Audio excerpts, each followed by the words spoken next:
Good morning to all our dear API members and guests and distinguished speaker, Ms.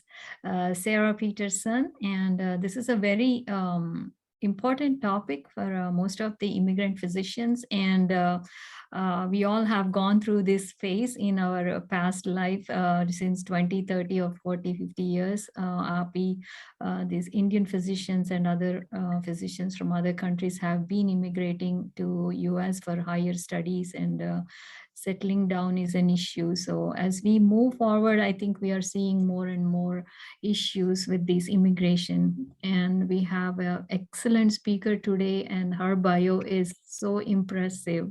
I was reading your bio online, and it's truly very impressive. And so the United States health system relies heavily on immigrants, as you all know, who make up to 20% or 25% of all the healthcare workers. All of us are on the front lines treating patients during this pandemic. Many of us Indian physicians who have applied for the permanent resident status after 2010 are still struggling in the long line to get their status adjusted. API is willing to bring to light the current immigration issues to our physicians who are facing at the legislative level. Let me introduce Dr. Raghuveer Kura. He's our regional director from Northwest Central Region, and Ms. Sarah Peterson, an immigration attorney. And let's hope we get some useful information, and we will spread the message to other physicians as well. And this session is recorded, and the recording is again will be on our website. And a few physicians ask me, will I get the slides from you, because they're unable to join because of the work and all. So hopefully we can get the slides from you if you're okay with sharing your slides. And here you go, Raghuveer, you can take over now. Yes. Thank you. Thank you very much. Yeah. Not on me. Okay. Thank you very much, Dr. Gattumakala, for allowing me to bring the topic of physician immigration to the floor of API. We have previously taken the help of API to bring the immigration issues. We used to attend the legislative day in the month of March or April, and this was all prior to pandemic. But due to the pandemic, much of the advocacy has taken a back seat. We are continuing our advocacy virtually at this point, and we are able to bring the legislators to speed about the current immigration policies and how we can improve our access to healthcare. In the process of this, we have started a group or organization called PAHA, which stands for Physicians for American Healthcare Access. And this was formed keeping in mind the present and the future of our fellow Indian physicians who are in the USA, as you said, after 2010, who have applied for a change in immigration after 2010, and also keeping in mind the fellow physicians who are coming to United States these days. And with the current policies, it might very well take up to 50 years to get a green card, 50 to 70 years to get a green card. So the full form of PAHA is Physicians for American Healthcare Access. So this aims to advocate and increase the lawmakers' awareness for improved and more flexible immigration policies. I would urge all of you, in case you get to meet your legislators or policy holders, just to bring this issue up in front of them, because we are more than 12,000 Indian physicians at this point who are on H1b and who are in the long line, who are merged with the IT folks, and we don't need to be along with them. We can always have our own pathway. And that's what we are doing at this point.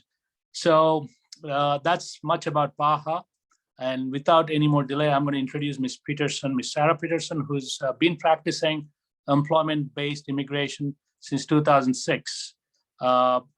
Ms. Peterson holds a joint law degree and master's in public policy from the University of Minnesota Law School and Hubert H. Humphrey Institute of Public Affairs.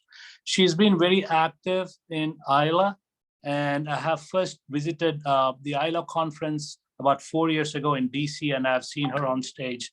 And I've been following her very closely on LinkedIn. And that's how I got in touch with Ms. Peterson. ILA stands for American Immigration Lawyers Association. And Ms. Peterson is on the National Board of Governors since 2012 and continues to serve on this board actively. She also serves as chair of ILA's U.S. Department of Labor Liaison Committee and has previously served on other liaison committees with the California, Nebraska, USCIS service centers. Thank you very much, Ms. Sarah Peterson, for obliging our call and helping us out with what you do.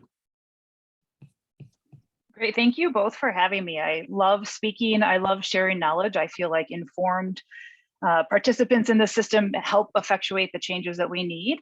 And as my introduction hopefully suggests, I love the policy side of what I do. So what I was asked to do today was go over some of the bigger policy issues that are facing Indian physicians right now. This is not intended to be a how-to session, although I will briefly review some of the concepts we're talking about just so that we're all on the same page. My understanding is that there's practitioners from all ends of the spectrum, whether you're in your residency or fellowship, to having been sort of stuck in the immigration system for many, many years. So my goal is to educate and enlighten. I'm happy to take questions either throughout or at the end, however the moderators feel is most beneficial. I do this all the time, so I will be monitoring the chat. So let's take it away. All right, well, that's just me. All right, so what we're really talking about today is the trends. You know, the American Medical Association, for as long as I've been practicing, has been talking about the shortage of US physicians to treat the current patients in this country. And that's where you all come in. What we'll look today at briefly is just what's going on in the J1 space, which is probably how many of you actually came here and trained here or are training here now. And then we're going to skip through sort of the non-immigrant stuff because that's, you know, I think if you're in the system, you understand it well enough, but we're really going to focus on what's going on in the permanent residence space. We're going to look at telehealth because telehealth is not going away, and it's a fascinating space, not only from a healthcare provision perspective, but also from an immigration perspective. And we're going to look quickly at current developments, and then we'll go through questions if there are any.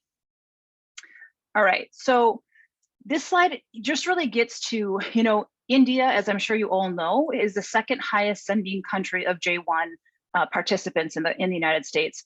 It can be physicians, it can be anyone else, but I suspect the highest number is the physicians.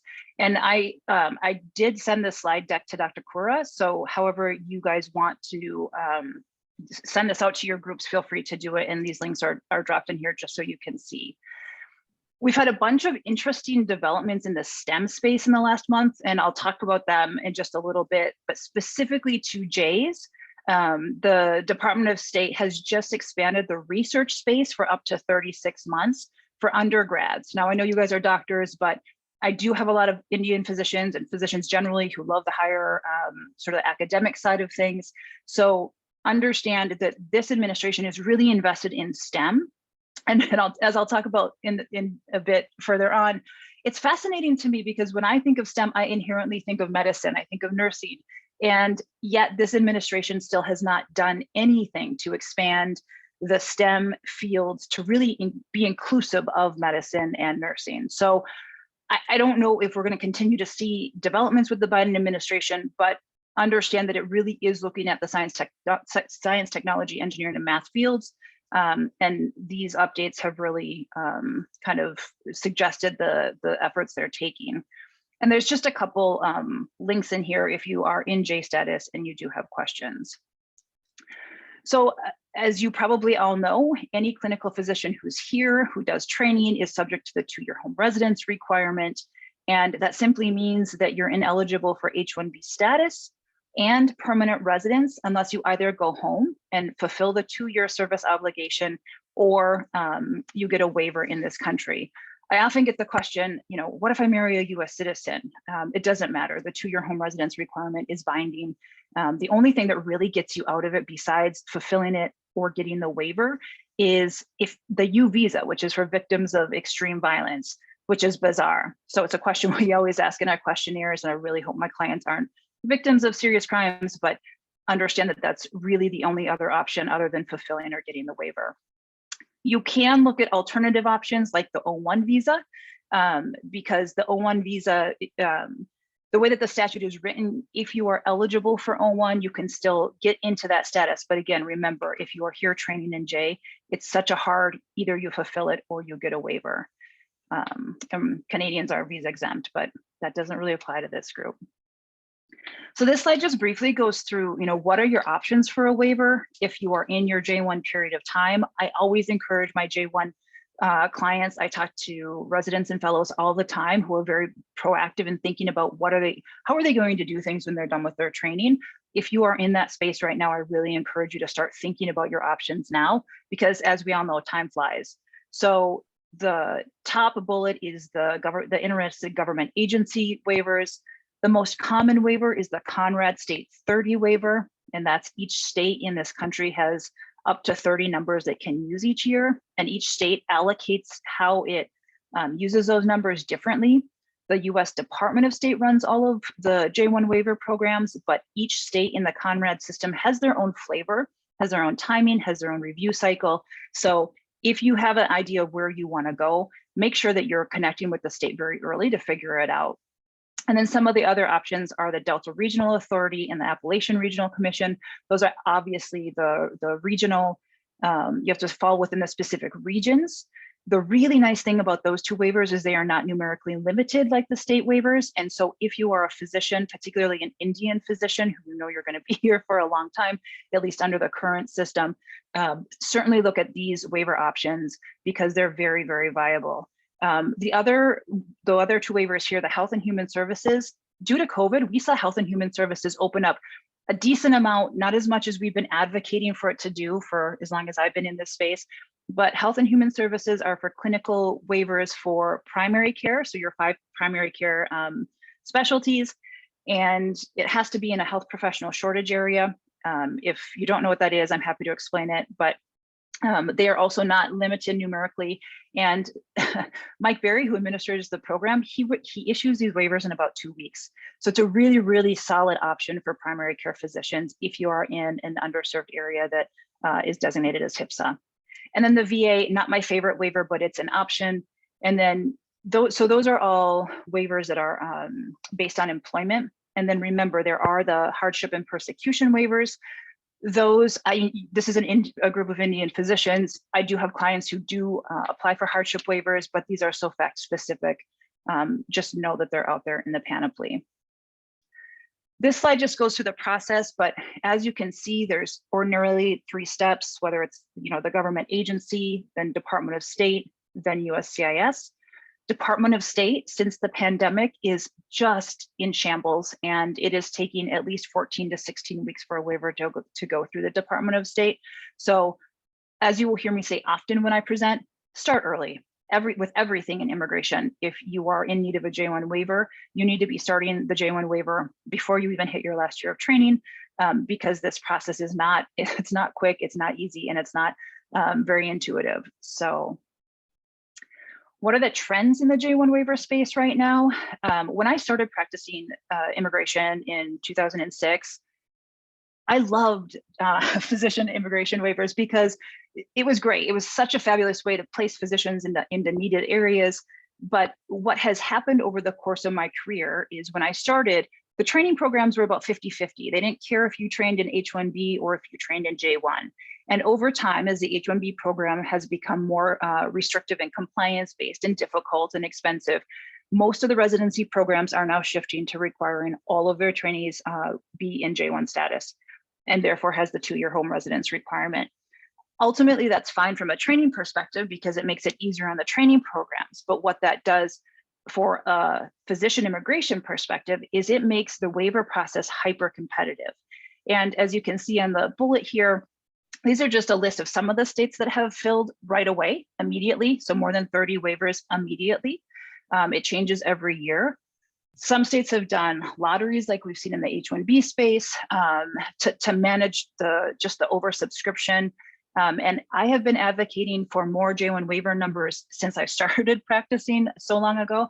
And we just have not been able to get Congress to really invest in increasing the numbers. So again, if you are in the J1 waiver space, make sure that you are starting early, because most of the big states oversubscribe. If you want to go to South or North Dakota, I think you're fine, but they're cold and they're sort of rural. So make sure you're just being thoughtful about what to do after your training. So this is one of the recent bills that has been introduced, the Conrad State 30 and Physician Reauthorization Act. It's a great bill. It allocates more numbers to states if they use them, and then there's a rider provision as well. It also provides provisions for service at academic medical centers, which is so critical. But look, I mean, I will be honest with you. I think those of you who are very active in the advocacy space, I don't have terribly optimistic hopes that we're going to see any traction. That said, the House is having hearings this coming Tuesday on physician immigration. The esteemed Dr. Conrad is actually testifying, I saw, with one of my good friends. So I'm anxious to hear that congressional testimony. And I don't know, we'll be talking about the STEM advances that have just been happening.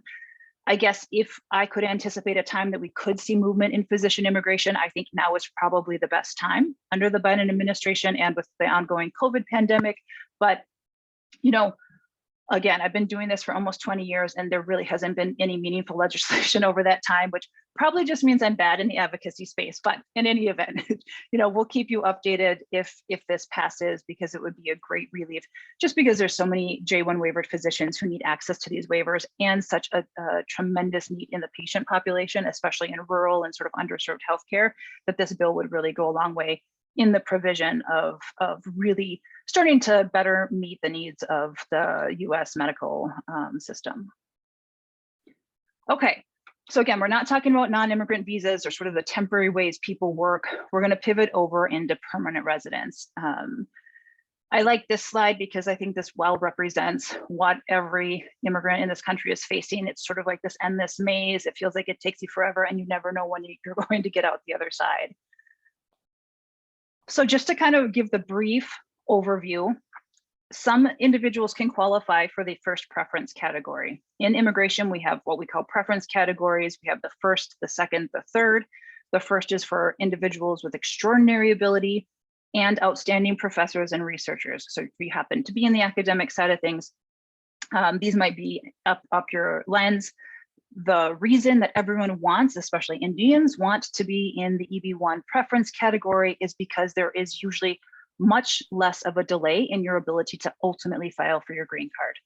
But these categories really are for the top in the field. For the top 5% is what the government is looking to achieve. So not everyone qualifies, right? We all want to be the best and the brightest, but we may not all be the best and the brightest. And I will tell you that we, even with the Biden administration, we're seeing more crackdown in terms of how the government is reviewing not only EB1 and EB2 cases, but also O1s for extraordinary ability, because the government really is invested in ensuring that they are approving cases that really are the top and the best and the brightest in their field. EB2, which is probably where the most of you are falling, is for advanced degrees professionals. This is also the preference level where the national interest waiver falls. The EB2 requires a labor certification application. We'll spend some time talking about that. And then what's interesting about EB2 is that we have the very specific physician national interest waiver. I know a lot of physicians want to do a standard national interest waiver, and they can, but remember that there is this physician national interest waiver option, which is great because you can self-sponsor yourself. And that's if you're with a practice that is not willing to, for whatever reason, I can't imagine why, but budgets are always a concern. If your employer is not looking to sponsor you for your green card, you can always self-sponsor yourself so long as you're working in a medically underserved area. What you do is you add 2 additional years on if you have a J1 service obligation, so that you're doing 5 full years in an underserved area. And it's a very viable pathway. It's a contractual obligation. You commit to 5 years in an underserved area and the government will approve you as a permanent resident. The downfall for this cohort is because you're Indian, you can't concurrently file your application for permanent residence. So that is it is a downfall, but I have plenty of Indian physicians who do the national interest waiver because they just want to get a priority date locked in. They want the protections that provides. So this is a very viable option, even though you can't concurrently file your applications for permanent residence. Okay, so again, I'm not going to talk about the labor cert process. I've chaired the Department of Labor Liaison Committee for AILA for many, many years. I have spent so much time, working with Department of Labor. I could spend hours talking to you about the process, but I think what's interesting about someone's requesting remote control my screen. Should I just ignore it? I'm going to decline it. If you need me to do something, chat, and I'll try to figure out what you need with my screen. Okay, so I'm not going to talk about the process itself, but I wanted to spend some time talking about the trends, because remember, when you do the labor cert process, it is employer specific. So for those of you who have been in this unfortunate system for years and years and years, and you want to change employers, and you have an underlying labor cert, you have to do it over again. I'm sorry, I don't know what's going on with my screen, but I just gave someone access. Okay, so processing times are a really big deal in the Department of Labor space right now. And if you happen to be a physician that doesn't have a priority date, you need to start now. Again, start early. And I will tell you, most of my physician immigration clients, I push them to start the green card process a couple of months after they begin their employment, because we need physicians in this country. We need, especially with Indian physicians, to get you the priority dates. So if you are early on in your careers, what I always tell my clients is make sure you're negotiating for the green card process when you are actually interviewing for jobs, and make sure you get it in the contract. And here's why. Department of Labor right now is taking at least 4 or 5 months just to issue the prevailing wage determination. So that is a requirement in this process. That's a really long time. So that's 5 months in and of itself. Then the employer has to test the labor market, do the mandatory quiet period, and then they have to file the case if they can't find any US workers for the job. All in all, the labor cert process is taking, I would say, up to 1.5 years right now, and that's without an audit. So I would say 14 to 15 months or more minimum. If you get an audit, you're going to add on several more months. And an audit just means that there's something more the government wants to see, because remember, this is an electronic filing. The employer and the foreign national are attesting that they have gone through all of the different legal requirements. So you just have to plan. If you're in your 4th or 5th year, you need to hustle and start with this process now.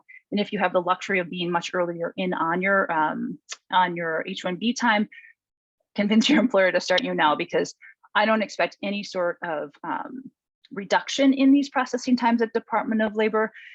Remember, Department of Labor is not a fee-funded agency. It wants fees, but it just hasn't been able to facilitate it. So it relies strictly on the budget of the US Congress, and it has had little ebbs and flows in terms of funding, but also it has had a significant increase in the number of programs it manages. So the reality is we're not going to see any reduction in processing times from Department of Labor anytime soon. When we pivot to audits, everyone wants to know, what are the audit issues? Department of Labor has historically had about a 9 to 12% audit rate. They can audit based on something in the face of the application that they think they want more information on, or they just do random sort of quality control audits. It all makes sense. They use an audit tier document from 2013. None of these are specific to physicians, but again, they can conduct random audits, so just remember that. A big thing that we're going to see on July 1st of this year is there's going to be an overhaul in how the Department of Labor and the government generally classifies. They're called SOC codes, Standard Occupational Classifications. So with physicians, those of you who have been in the system for a long time, your SOC code is 2910, 60 something, like 69 if you're all others. Maybe you don't know. If you don't know, it doesn't matter. But when you get your immigrant visa number or your immigrant visa approval, they are now putting these codes on the top. Don't freak out. What happens every 10 years, it aligns with the US Census. The Department of Labor goes through and sort of looks at what occupations are we using, what occupations are outdated, what occupations do we need to get rid of, update, all of the things. These go live on July 1st, which also aligns with the annual salary increases that go into effect every year. So I like to talk about this because if you have an eagle eye to attention and you're looking at the fact that when you went through this process, your SOC code was 291062, and now it's a different number because, as you can see in the slide, it's 29-12 something. It's okay. It's just the way that our system updates every decade. This is a big one. I don't know how many of you remember about a year ago or a year and a half ago, October of 2020, Department of Labor changed the statistical way that it was allocating the 4 wage levels when we talk about immigration. There was a lot of litigation. I was heavily involved in the litigation, negotiations with Department of Labor, and ultimately they all went away, which is great because the way that the immigration system works is there is a mandatory 4 leveling system that the government has to use, but the statute or the laws only speak to 4 levels. It doesn't tell Department of Labor how to allocate the levels, what numbers to use. So after the litigation was successful in getting rid of these really crazy upward hikes in the wage levels, we were very, very relieved, but it's on the regulatory agenda now. So we know Department of Labor is looking at the 4 wage levels and looking at how they can better implement them. What that means to this group is, especially if you're in sort of the ACWIA or nonprofit world, I don't know. And I don't know how Department of Labor is going to go about looking at this, but at the end of the day, what Department of Labor is trying to do is to mirror what the immigration system requires employers to pay for foreign nationals to what is actually being paid in the real world. And the system they have now, we know, is not perfect. It doesn't by any stretch really get to a mirroring of real world wages. And so I think they're going to continue to tease it out. They'll have to go through the regulatory system, but they're expected to start working on it in March. So that's next month. So it could be a wild ride in terms of wages as we move forward in the next year. We're going to see a new form in this space, but not until much later. Successor and interest, that's a big thing. I don't know how many hospitalists we have on this call. There tends to be a lot of fluidity in sort of hospitalist management programs because this process is employer specific. Always remember that if you're working for entity A and that is merged into entity B, that from an immigration perspective, that might not impact your green card.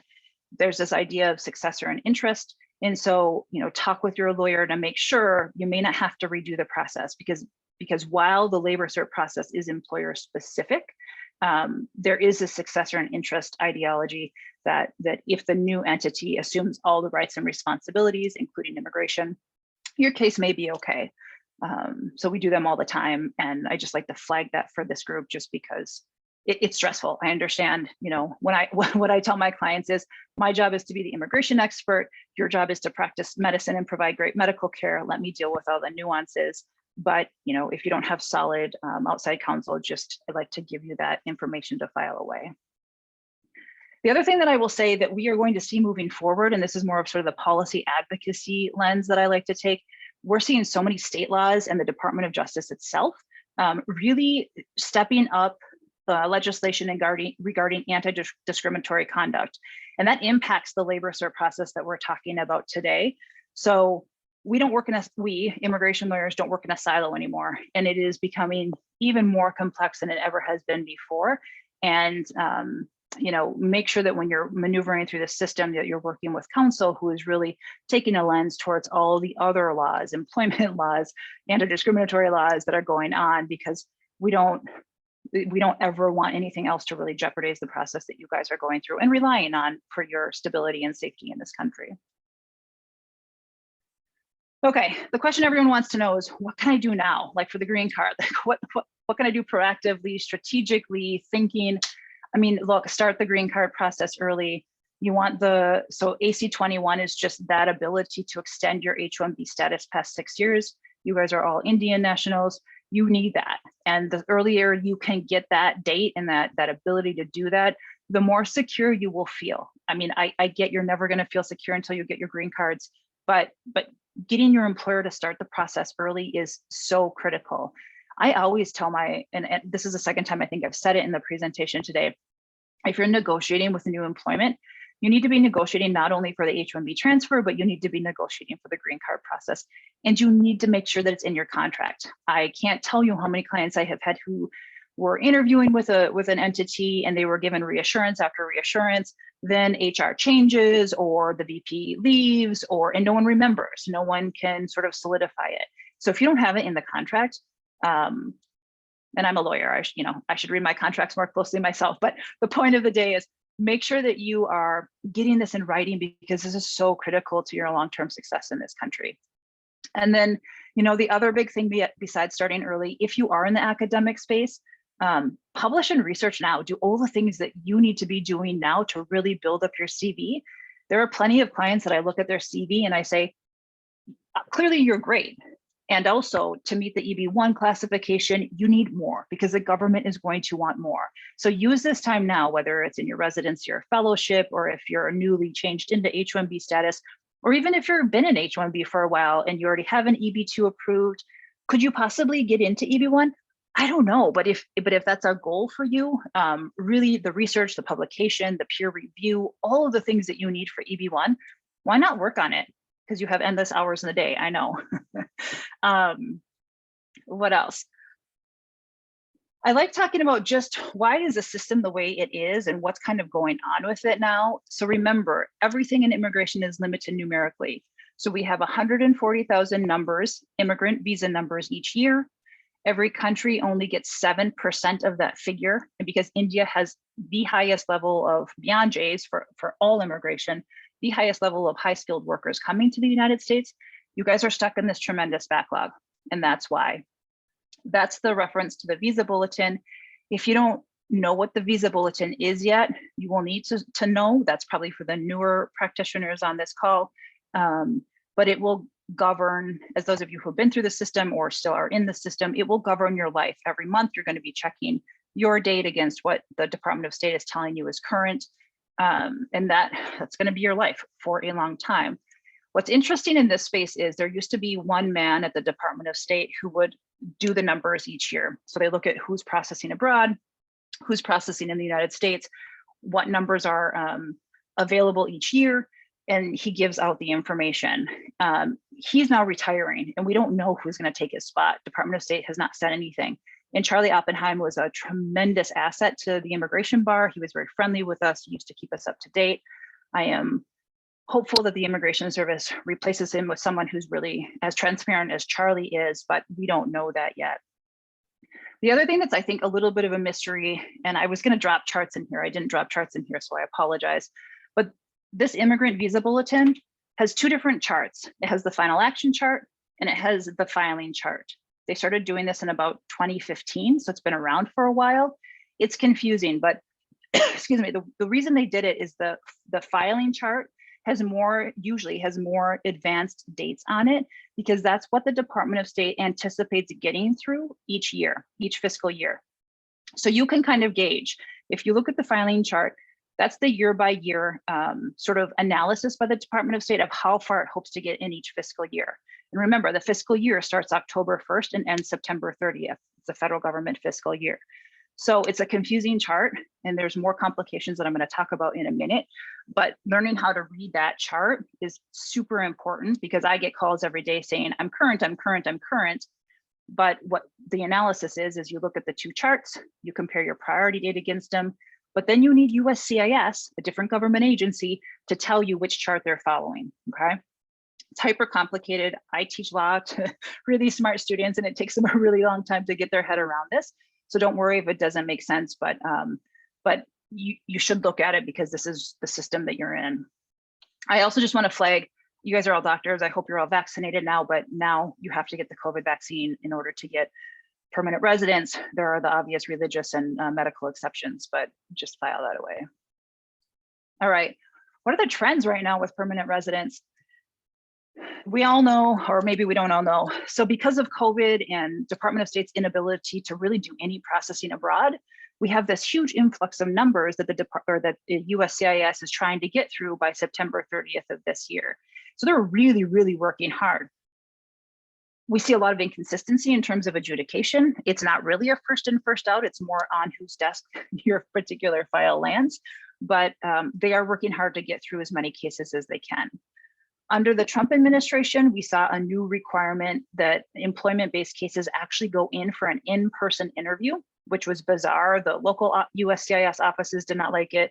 Lawyers didn't like it. You guys didn't like it. No one liked it. Under Biden, it has not been officially been removed, but we're not seeing the government call in employment-based cases like yours for personal interviews. In some instances, they're getting called in if there's something specific they want to see. But in most instances, we're just seeing approvals. And what they're doing also, remember that our immigration services is sort of these regional big service centers, right? California, Nebraska, Texas, Vermont. But with these adjustment applications that they're trying to get through, they're sending them to the local offices to adjudicate. So I have a client who is in Washington, his file ended up in New York. I have, it's bizarro. I have a client in Seattle whose file went to Portland. You don't really know where it's going to end up, but I think the takeaway is, while there is no rhyme or reason, it's just the government's way to sort of shift files to where it has the most resources, so as to get through as many cases as it can as quickly as possible. Really important for this group is, about a month ago, USCIS released this specific expedite for healthcare EADs.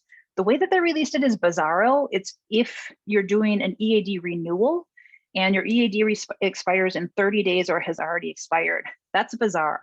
I was aggressive. I have clients who are first-time EAD approvals, and we called the number and we got the EAD and the advanced parole. And I was working with an Iranian physician who really needed to travel to see a sick family member. We just did it because we didn't, why not try? And it was approved. So I would encourage you that even if you don't meet the strict criteria, I would try it if you need your EAD card. And I think I just recorded saying that, but I think it's fine. I don't think there's anything wrong with that. All right, so another big thing, I wish I could see your hands, because I'm really curious how many of you filed EB3 downgrades in October of 2020. If you don't know what I'm talking about, lucky you, because, oh, I love it. So that's one person raising their hand. So this is a big deal, right? Because now we're in the space of how do we, now a lot of these EB3 numbers are retrogressed again, which we all expected. I have 2 people raising their hand. But EB2 is now current. 3, oh, I love it. Keep raising your hand up. This is great. So USCIS released this guidance. They created this special address to which you have to send the Sup-J. And supplemental J is a form that was created for portability reasons. It's kind of bizarre, but I think they did it simply because it gives you a receipt notice and they didn't really know how else to do it. Okay, this is great. So a couple things about this new process. We were doing Sup-Js before they even announced the announcement, because we didn't really know what else to do. But this new announcement, some of the supplemental FAQs says, do not send medicals to this new address, because this new address does not have the security and privacy ability to handle it. I think, honestly, that's a discretionary decision that you need to talk to your outside counsel with. I'm talking to my clients about, do you want to risk it? Because they might lose your medical, they might not. At the end of the day, I can't tell people what to do, but you do need to know that USCIS is saying don't send medicals. And then as long as you file it, then you'll get a receipt for this Sup-J. It's super new. I don't think we have a lot of good data yet in terms of what it's going to look like. But the thing that I want to note for you guys, and this is not legally viable, I actually flagged this to Ayla. Ayla went back to USCIS. USCIS is taking the position that when you file a Sup-J, which again, it's that portability form, that the portability clock starts over again. And again, this is not an intro session, this is an advanced session, but portability is this idea that once you file your application for permanent residence, your Form 485, if in 180 days, the government has not approved your green card, you can port, which just means that you can go to a same or similar position and your underlying permanent residence case is viable. You don't need to do a new labor cert or an I-140, everything remains the same. So what USCIS is now saying about this sort of upgrade, transition, whatever word you want to use, the EB3 to EB2 process, the filing of the Sup-J restarts that portability clock. I absolutely think that is a wrong legal construction. I'm hoping we can get USCIS to fix this. It's actually in their policy manual, which is just, again, flat out wrong, but just know that there's some gray area from the government. And then make sure you're talking to your immigration counsel if you are taking advantage of portability and the implications on your particular case. Okay, Child Status Protection Act. This is for kids who are turning 21 due to long pending cases, which you guys are all stuck in this cycle. So I think you probably have all heard about this. Really what it means in a quick word is you take the time your I-140 pens, you subtract it from your child's age. If the priority date is current at that time, you get to lock in your child's age under the age of 21. That's a lot. It takes people forever to understand Child Status Protection Act, so I don't expect you guys to understand it. But the one thing that USCIS is doing again, and I don't think it's legally sustainable, and I would actually love to file litigation in this if I have a client who's impacted. But remember those two visa bulletin charts? The government is taking the position that if you filed under the final action chart, you're not locking in the Child Status Protection Act. It's only if your priority date is current under the final action chart that you're locking in your child's age. And I think we're going to start to see a lot of litigation specifically because of that October filing rush a year or so again. So file that away. All right, telehealth. I have just a little bit more to go through. I think I have the time, but if I don't, someone tell me to stop. But I want to talk about telehealth because telehealth is in your practices, I'm sure, evolving every day, changing process. And then you layer in the immigration system, which is not at all equipped to really deal with telehealth. We've got a lot going on. I am heading up a task force for a specific, so we have a physician immigration group, professional group that I've done lobbying for and been a member of my entire career. I'm heading up a task force to really look at telehealth as it applies to physician immigration and what do we need to do and how do we need to work with the agencies. I was able to talk to the Department of Labor in a meeting in December at our Physician Immigration Institute about all of the various issues involved. I'm having conversations with USCIS to sort of figure out how we can get USCIS and labor to come together and how we can best support physicians like yourself in this ever evolving telehealth space when our immigration laws really just don't at all contemplate telehealth. So interestingly, this statistic is just mind boggling. So telehealth claims increased 3,060% nationally from October 19 to October 2020. And that's insane. And I'm sure you guys are all experiencing it in your practices. So what the government did, at least for Conrad waivered physicians, when the pandemic started, it said if you are in your 3-year service obligation and you are working from home because of the pandemic, you're fine. And the memo site is here. But this is only for Conrad waivered physicians, right? So that's a very limited scope. And it only goes through the end of the national emergency. And as we continue to see more and more states loosen their restrictions on COVID, all the litigation from a federal government perspective regarding vaccines, I don't know how long the national emergency is going to continue. So this is on the books for Conrad waivered physicians. So at least that cohort has some protections. And then with everyone else, you have to be looking at, does it comply with state laws? Does it comply with all the other immigration requirements? So remember, we have different agencies in everything we do with immigration: Department of Labor, Department of State, USCIS. They're all looking at different things, right? They all have different mandates. They all have different priorities in laws and regulations. So when we look at the H1b context, which I assume all of you are in, or most all of you are in, H1b is very worksite specific. And so the issues you're looking at are, how do you even define the worksite? Is the worksite where you're sitting in your chair? Is the worksite where your clients are? What happens if your clients are in the entire state of Minnesota? What happens if your clients are national, if you're in a national practice? How do you deal with that from an H1b perspective? I think some of the evolving language is distant versus originating sites. It's interesting too, because I work with a lot of non-immigration lawyers who are really working in telehealth, generally just in the medical field. And they're struggling too, right? So just telehealth generally is struggling. And then again, you layer on all the immigration requirements where it is worksite specific, it's a big deal. And then we have to look at licensing. And this link here is fabulous. I think 23 states now have implemented waivers in terms of telehealth. So at least you've got the licensing permission. But from an H1b perspective, you still have to make sure that you have the LCA compliance, that you've got the I-129 compliance. And man, if you're doing telehealth and your H1b doesn't anticipate it, you need to talk to outside counsel to try to figure it out, or immigration counsel, whoever represents you, to figure it out, because you don't want to get into this space where the government could ever potentially think that you're violating the terms of your H1b status, because H1b, again, is very worksite specific. And then you flip over into sort of the perm context. How does this impact your perm case, right?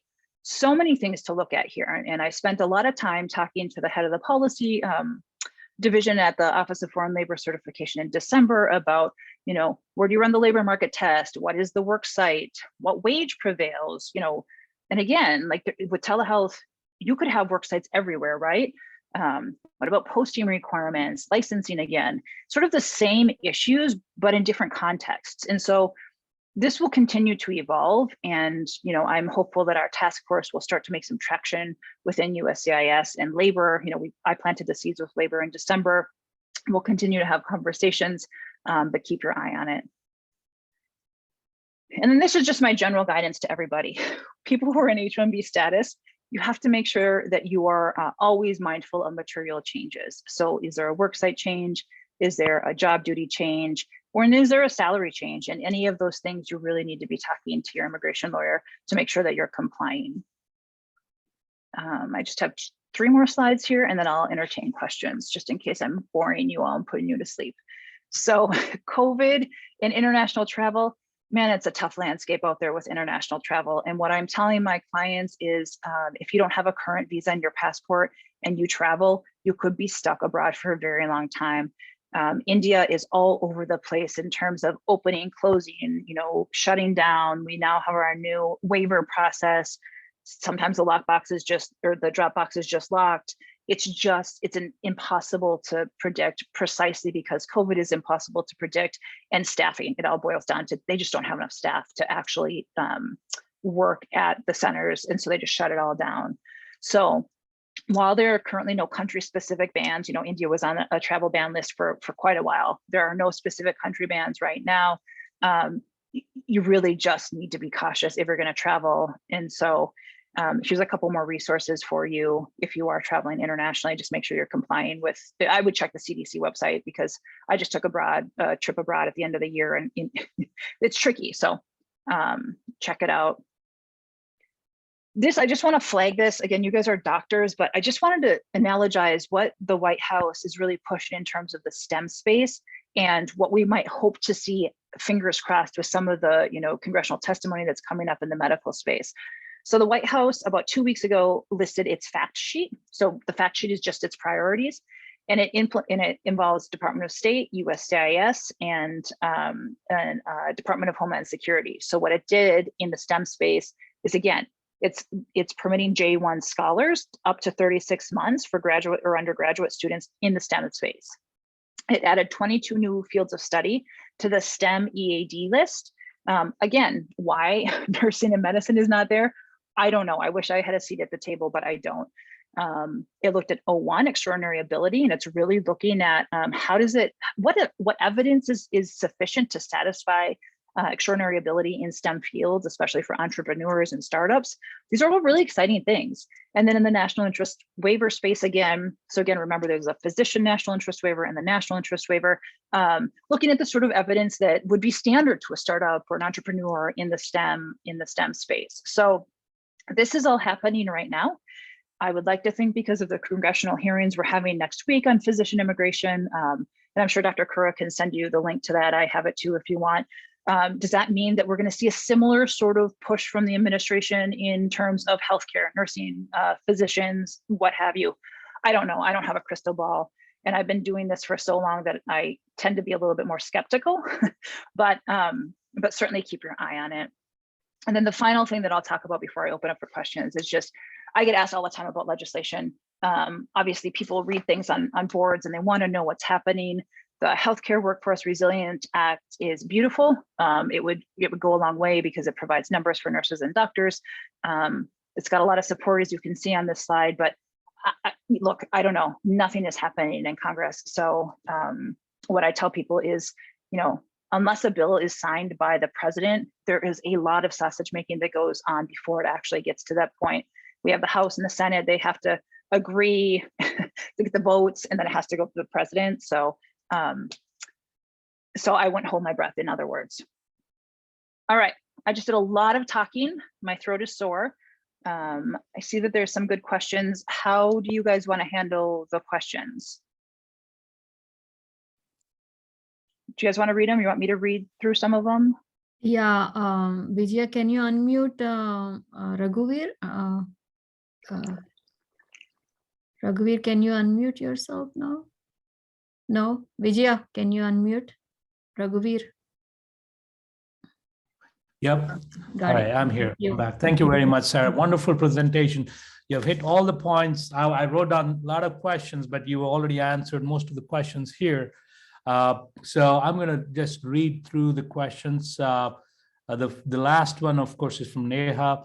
I'm currently in my third year of J1 waiver. My waiver ends in November 22, but my H1b status is still September 22. Do I have to apply for an extension from my first employer, in order to continue my work? So yeah, with everything in immigration, the burden is on you to prove that you have fulfilled 3 full years. And what I tell my physician clients is, I would do it, because if you don't have 3 full years of W-2 pay stubs, the government at the point of approving your 485, which is, you know, a decade into the future, could say you didn't fulfill. And so what I tell my physicians when we're working on waivers is, you are always going to have to extend your H1B just to get to the 3-year point. If that said, as with everything in immigration, if there are compelling circumstances why you can't fulfill the 3 years for that, you know, 2-week window, you should talk to an immigration lawyer and figure out if you can put together a compelling reason, because there's very specific circumstances where you may be able to like not do 2 weeks and still be okay. But it's not something I would bank on as a general black and white rule. It's 3 full years, and it's your burden to prove that up. Having said that, I mean, there's always a window. You can always apply for a non-premium processing, which takes about 6 months, and try to move, or I don't know, that's a possibility too. All right, the next question is from Ramesh Adhikari. He is a hospitalist on H1B. He wants to do an additional, not a locums, but an amendment or a contract where he can take 1099. Is that going to be a big problem for him while he's on H1B? So H1B is work site specific, employer specific, job specific. So you would need a concurrent H1B, and H1B mandates an employer-employer relationship, and ordinarily that means 1099s don't work. So I think there's a lot in there, and I don't want to get in the position of giving legal advice here, but just understand that sounds not okay to me. Okay. So the next question is from Subhadeep Roy. Can you please clarify if the recent White House action will make O1 easier for physicians? And if so, when will that be applicable? Yeah, I mean, look, that's an excellent question. What the White House did was specifically for the STEM space. Medicine has never been included in the STEM space, but we're working through the policy manual. I think we're going to have a little bit more information in the next months ahead. So I guess ultimately we don't know yet, but I think there is reason to think that, I mean, man, I'd make the argument that medicine is a STEM a STEM field, and I would probably do it for clients, right? So. Okay, the next question is from Mr. Ravi Desai. For folks who filed last year in EB3 as a downgrade and now wanting to switch back to EB2, do you suggest interfile or new filing into EB2? So this is where it gets complicated super quick, right? So it depends on the I-140 form. There's different drafting ways, and different lawyers did things differently. And in my practice, I always filed new petitions. So I have an approved EB2. I filed a new petition for EB3, and then you can interfile the EB2.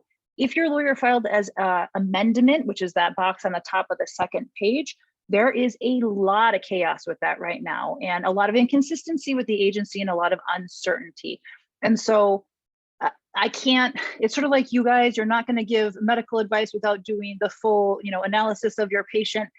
I can't really give you a great answer on that. So I would talk to a lawyer. All right, definitely. That's a great answer. The next question is from Mr. Chakri Peruti. We have 2 physicians who want to do telemedicine from India, but we are mandating them to work for 6 weeks, up to 6 weeks on site in US. Can they work on a business visa or L1 visa? That's one question. In similar lines, I had another question. For somebody on H1b, can they do telemedicine from India? Or is it required that they apply for a concurrent H1b and still do telemedicine from India or from a different location? This is why I love telemed. Like, there is so many pieces to this puzzle, you guys. Okay, so let's think about this. So I think the first part, there are a lot of parts to that too. B or L. So L1 is intercompany transferee, and so it would require 1 year of working abroad full time with a qualifying entity. So I don't think that's going to work. B, there is this option of B in lieu of H1B. It is still, the Trump administration tried to take it away. It's in the Foreign Affairs Manual, so it's not really, it's sort of gray, but it's still a viable option.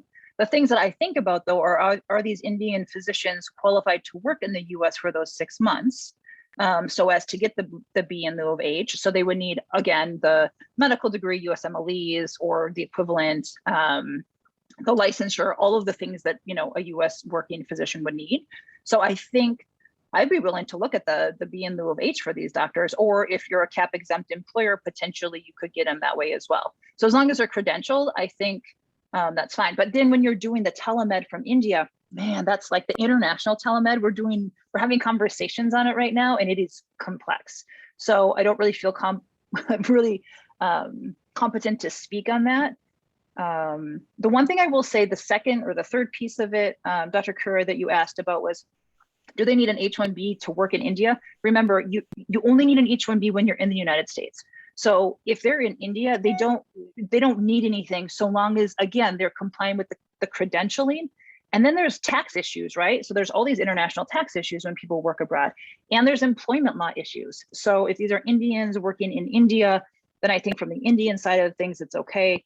But the employer is really going to need to figure out the international tax piece of it. And then certainly the credentialing piece of it, I have a little bit of concern about. But so, say, for example, if there's a concurrent, if the candidate is on H1B and he's a hospitalist, he gets essentially 14-day work in the United States.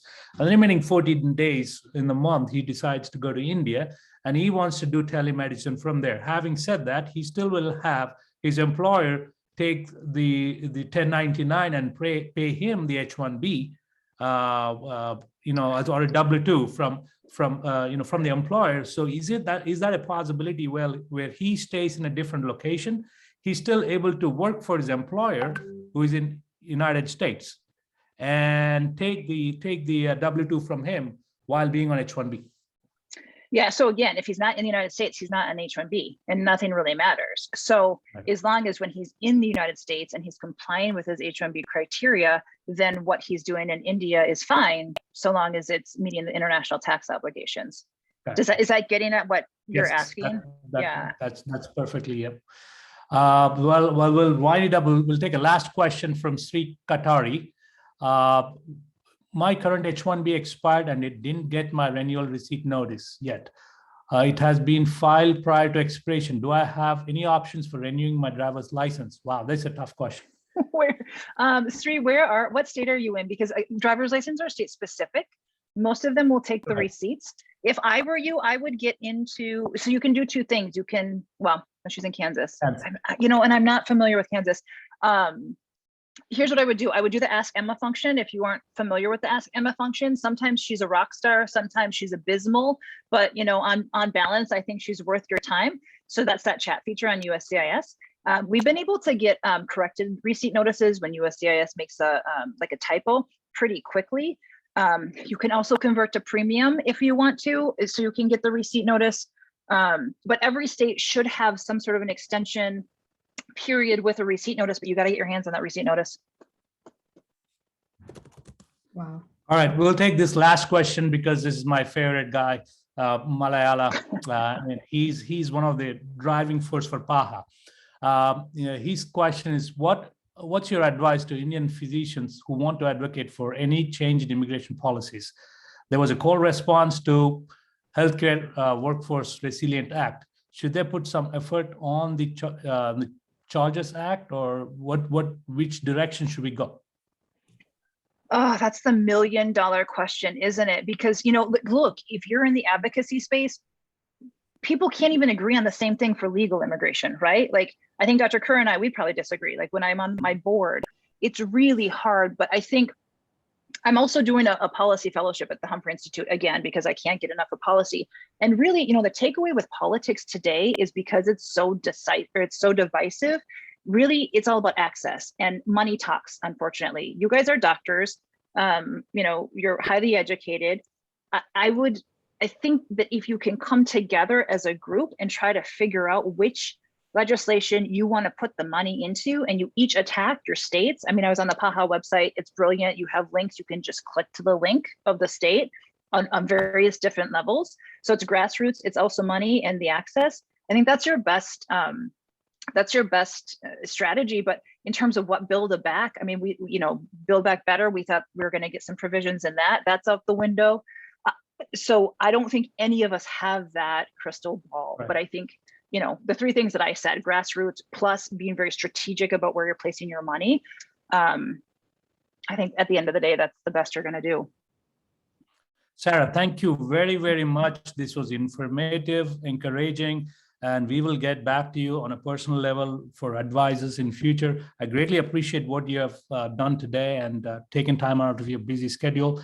And I don't know what else to say. I will give the mic back, or the podium back to Anupama, who has an announcement to make.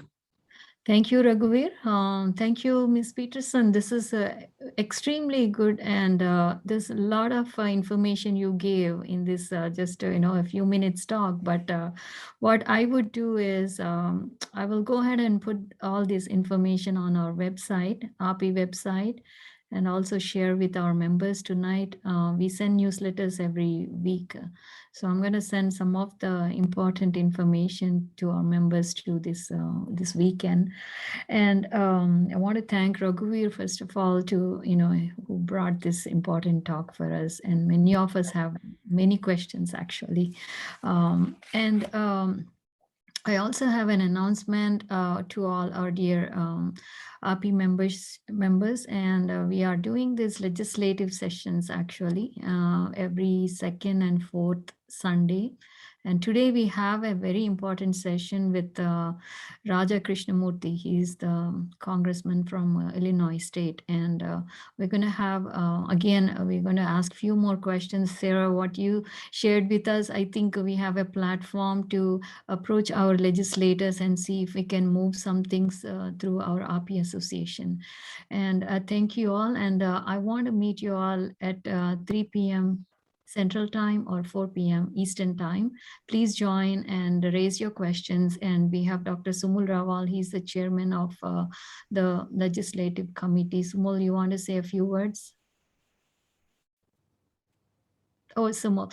Vijaya, can you unmute Sumul, Dr. Sumul Rawal? Thank you. Thank you, Anupamaji. And thank you, Ms. Peterson. That was a very, very informative talk, and we really appreciate your time. Yes, we have this new initiative that we have started recently, where we are talking with our legislator at Washington, D.C., and ask them very interesting questions and informative questions about different current healthcare issues in our country that we are involved. We are hoping that we will make some changes in our healthcare along with our legislator, along with second largest ethnic medical organization in the United States, which is our RP, American Association of Physicians of Indian Origin. So we encourage all the members and as many physicians to log into this session. We're trying to do, depending on the availability of our legislator, every other Sunday. And if there's any other possibility, we can even modify our session. But every other Sunday, 4 p.m. Eastern Time or 3 p.m. Central Time, we are doing this new initiative with Latte with legislators. So thank you, everyone, and please join. It will be very interesting session with our friend Raja Krishnamurthy today. Thank you. Thank you, Sumulji. That's a good one. You started this year. And also just one reminder, API convention is coming up. That's our annual convention where we have a mix of everything like educational seminars and financial talks and a lot more. And please register. It's on the website, apiconvention.org. And we want to see all of you at the convention. Thank you so much. And thanks for your time, Ms. Peterson. And thanks, Raghu. Thank you, Sarah. Have a nice day. Have a nice, good weekend. Yeah. Thank you, everyone. Thank Bye. you, everyone. Bye-bye. Bye.